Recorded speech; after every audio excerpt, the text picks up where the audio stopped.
Mayong hapon sa tanan, subong ginatagaan naton sa kabilinggan ang iloy sang sagyapon nga panahon. Ukon si Mama Mary ang ginakabig naton nga our Mother of Perpetual Help. So kung ginakabig naton siya nga perpetual help, buot silingon dapat magsalig kita sa iya. Kay siya lang ang babae nga ato karon sa langit nga gindala sa nga lawas kag dugo kag kalag no sa langit gani pa dayon siya nga nagapangamuyo para sa aton kag kabay pa nga hindi niya kita pagbabayan. Pangayni kong makutunan, 3 things lang. Una-una gid sa tanan, we cultivate. Si Jesus nag-cultivate man. No, di ba na? Kada tion nga magkadto siya sa mga linaw o kung madamo nga mga tao nga nagatipon na po sa iya, wala lang mga nagapang-ayos siya, kundi nag-cultivate siya. Isang panguna-una sang tao, pagi sa paghatag sa ila sa mga examples o kung sa mga teachings. So, gina-cultivate niya ang panguna-una sa mga tao. No? Kaya ginapatubo niya dira ang pagigugma sang Diyos. Ang pagigugma sang tao sa yesi ka tao. Kag ang paghanduman sang ginharian sang Diyos sa katapusan nga tiyon. So, amo na ang cultivation ni Jesus. Siguro, bisan sa mga mangungumaman, hindi strength sa ilang magsiling ka nga, gina-cultivate nilang duta. Di ba na? Kaya nga man, nag-arado sila, ginakonsatalamnan sang humay, pagkatapos ang arado, ginapatubian, ginapakalasan, hasta madula na ang mga, ang mga tanong o kung ang mga hilamon. Kaya ginadunot nila ang duta. Kag pagkatapos ang manadayon, ang matanong sila sang humay. It is either nga magsabod lang sila o kung magtanong gid sang humay. Gina-cultivate naton ang duta. Kag siguro sa aton man nga panguna-una kag balatyagon. Bisan ang mga maestra, gina-cultivate man nila ang mga bata, ilang mga estudyante. Gina-motivate nila in a sense. Anong nabalaan ninyo? Kag kung mabalaan na sa maestra, kung ano lang nabalaan sa mga estudyante, ginadugangan nila ang ilan na ibaluan. No? Ginasugpo nila. Like example, sa mga grade 1, nabalaan na sa mga maestra kung anong gintudlo sa grade 1. Gani ang ginatudlo naman sa grade 2, nag-ahimo naman sila sa mas higher level sa grade 1. Much more, ang alin sa grade 2, na nag-grade 6 na, lain man ang pagtudlo sa ilang. Kag ang mga nag-high school na, kag ang mga nag-college na, no lain man ang level. Pero they are all cultivation. Gina-cultivate natin ang knowledge ng bata, ang ilang balatyagon, ang subong man ang ilang mga future. Pero aside from that, we also grow. No? Parehas niya. Ang binhi, hindi ba laging pang wala man lang ni-create sang Diyos, gin pang sabog. Sabog sa bisan diin, ginsabog sa Diyos. Sa pagpakita nga ang kaayos ang Diyos para sa tanan. Hindi lamang sa pinilian. Kung maghatag sa sang adlaw, ginahatag mo niya ini sa mga makasasala. Pag hindi makasasala. Kung maghatag sa sang ulan, ginahatag mo na niya sa mga palasimba. Pag bisan sa hindi mga palasimba, sa mga pag-ano, kag sa mga Kristiyanos man, ginaulanan mo na sila. Wala nagakaulugan nga kung siguro makasinig kita nga example lang kung matuod, para sa aton matuod gid ang relihiyon nga Katoliko, kay nga man gabati kita nga si Kristo gid ang nagtuod sini. Kay may identity ini nga isa o kun one, holy, balaan, Catholic, o sa lingon universal, kag apostolic. Naghalin gid ini sa mga apostoles. Ti kun sayuron, amo lang ni ang gitukod ni Kristo nga relihiyon.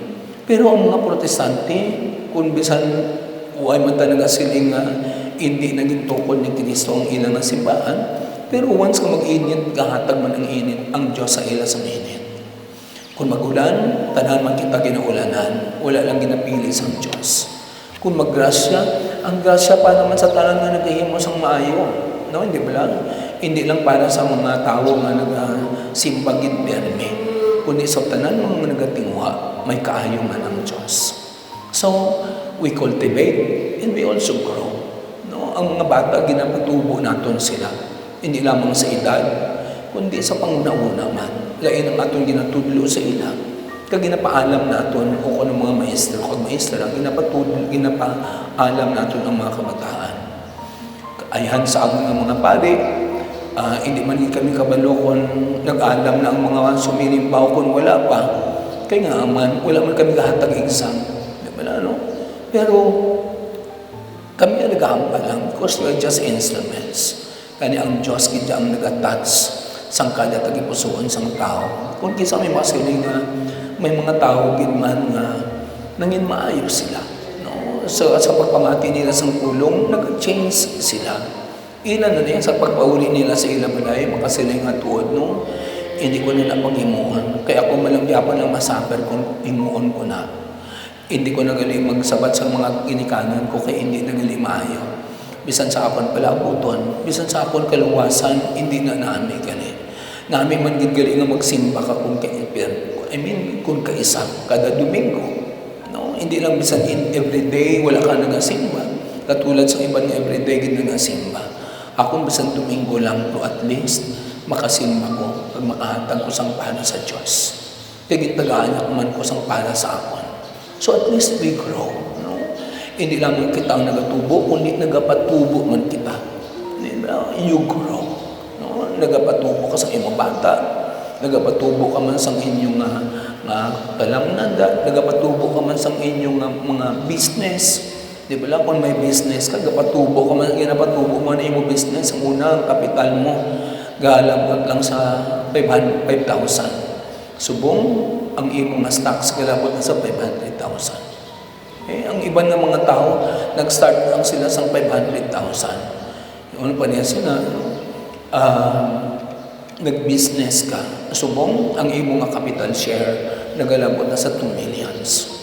Sa una, lang na ang imong business. Nagabaligya ka lang sa botelya, binutulya ng gasolina. Subong may gasoline station ka na. So ano kadako sang pagtubo sang imong sang imong business. Bisan sa aton man nga pagtuon, no? Bisan sa aton man nga pagsalig sa Dios, dapat magtubo kita sa pagsalig sa Dios. Pero it is also good that we cultivate. And it is also good that we grow. But the most important thing is the fruits. Ang bunga. Ikaw, ginsagod mo ang imong mga kabataan. Paniwas mo lang pagpakaon mo sa ila. Kaya ang ginapreparan mo nga panyaga para sa imong mga 2 ka bata. Amo man ang kakaunon sa 5 mo ka bata, asa sang bana mo, asa sang asawa mo. Di ba tanan? Pero, nga ang imong mga bata, ginpa-eskwela mo man ang tanan. Nga ang iban wala katapos. Ang iban niya nga nakatapos. Ang iba niya nga nagtingwa ka nga mag-professional. Ang iba niya daw sa wala lang. Ang muna ay nigugma kong makuturan. Kadang sa mga nagtupa ng mga binhi, no, sa permiro sa dalan. Pagkabot sa mga pispis, gintuka lang ito, kagkitaan lang. May mga binhi man na nagtupa sa batuhan. Pero may duta man, nagtubo man ang binhi, pero pagkabot sa init, nalayong mandayan. May mga binhi man na nagtupa sa talungon, mga talungonon. At nagtubo man ang talungon, kag nag-chok o kung nagkuga sa mga tanong. Kag madali man sila nga napatay. Pero may binhi gid nga nagtupa sa maayong mga duta, no? Sa namin nga duta. Kag yung iban si ina nagpamunga sa 30 kapilo. Ang iban 60 kapilo. Ang iban 100 kapilo. So, what is important for God is the fruits. Bisan ano man ang klase ang imong ginpili. Nagpari ka man, naglawon ka man, o kung ayhan, nagpangasawa ka, o kung nagpamana. O kung nagkuha ka man sa profession, na maestra, iba niya engineer, ang iba niya psychologist, iba niya nag-iba ng architect, ang iba nag-abogado, ang iba nagpari. Pero, what is being asked by God? Ang expectations ng Diyos, it's your fruit. Anong bunga mo? No?